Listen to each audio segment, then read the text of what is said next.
People who review and put it online are fucking stupid pieces of shit.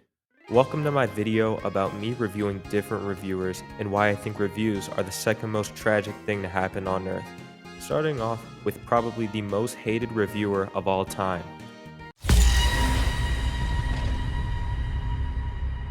I'm feeling a 0 on this record. Anthony Fantano is a rotten pile of shit.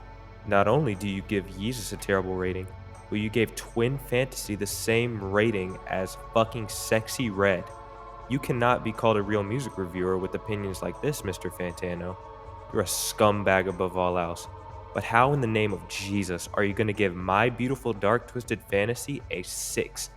In all seriousness, this has to be some sort of rage bait. There's only one miss on the album, but depending who you talk to, people actually like Hell of a Life.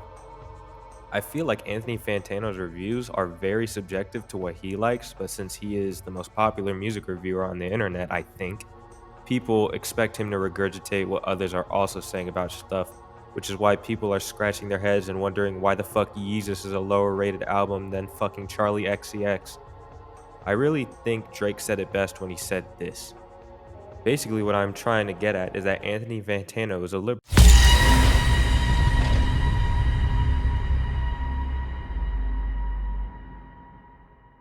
Rotten Tomatoes is by far the most dogshit, uncredible Hollywood plant that I have ever seen in my life. Make sure to subscribe to Floppy on YouTube. For this video, I have prepared a couple of review comparisons that I wanted to bring to your attention. But before we do that, I wanted to make you aware of two things. One, there are claims out there that Rotten Tomatoes is getting paid under the table by Hollywood writers and directors to be given a higher score, which is why Sharknado 1 and 2 both have above 60% despite being the worst thing to happen to cinema, arguably.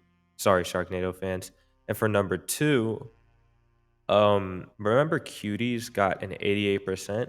Alright, comparison time. Nacho Libre is a very good movie in my opinion. Everyone I talk to who watched the movie says they love it. Doesn't fucking matter. 39%. Star Wars The Last Jedi was a confusing waste of money that everyone I talked to disliked it. 91%. This movie got a 91%. Disney must be paying them good ass money. Another thing I wanted to point out was that I have no fucking idea who these reviewers are. They have to be NPCs, and I don't mean people who act like NPCs. I say they have to not even be real people. I'm thinking lizards maybe. Maybe the new Tesla robot. Don't you find it weird that The Last Jedi is 1% away from being Pulp Fiction tier? Holy shit, Joker from 2019, not the new one, got a 68%. A 68%, which is worse than Cuties and The Last Jedi. What?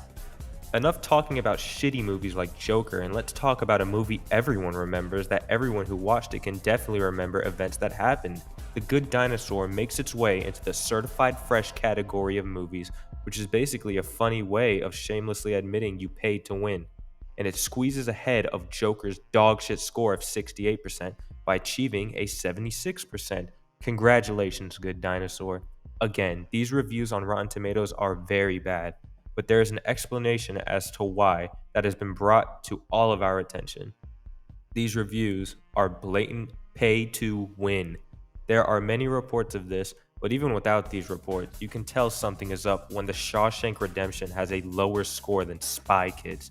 Tell me in the comments if you have a movie you liked, only to check the Rotten Tomatoes score to find out you actually liked a shitty rotten movie instead.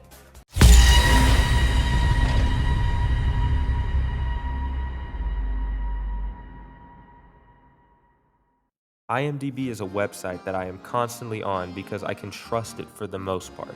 You might see a movie you really like, such as Avengers Infinity War, with a mid-ass score of 8.4, but you find out that this is actually a really good score considering that the movie is number 63 rated out of all the movies ranked. You have to scale IMDb movies like this. 10 to 8 stars is 100% worth your time. 7 and 6 stars may be really enjoyable for some, but definitely are not for everyone. And 5 or lower is a disgrace to your eyes. The reason for the lower score for really good movies is because reviews are all based off human beings. This makes reviews both reliable and unreliable. First, why they're reliable. When multiple people give a movie on IMDb a good rating, it will show, but some people are idiots, which is why The Dark Knight only has a 9, Saving Private Ryan has an 8.6, and Wall-E has an 8.4. Now we need to talk about why IMDb is not a good review website either. Let me take you back to only about a year ago when One Piece was popping off and coming into the mainstream. One Piece is my favorite series of all time, and I'll try not to be biased, but I definitely understand it isn't for everybody. I've been watching it for a while now, and I gotta say, what they're doing, it's great. But back to the subject matter of One Piece popping off back in August of 2023. Gear 5, a long awaited power up for Luffy, was getting animated and coming out weekly.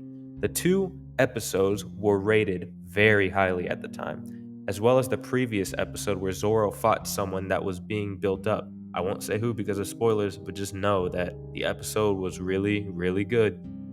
There were 4 episodes where Gear 5 Luffy was fighting Kaido, and the episodes were all rated insanely high. I'm talking about 9.9s and 9.7s, and they definitely deserve those scores. Come back to see those scores a year later, and now you see 9.1, 9.3, 9.4, 9, and another 9.4. How could this happen? The Attack on Titan fan base was plotting against One Piece. They actually went out of their way to review bomb One Piece since they did not want episode 1062 to take Attack on Titan's spot of number 1 rated anime episode on IMDb. I find this behavior disgusting, and if you did this last year, I want you to die. The moral of today's video is not to have the same opinion as some website or the same opinion as others. Have your own opinion because liking stuff is actually okay.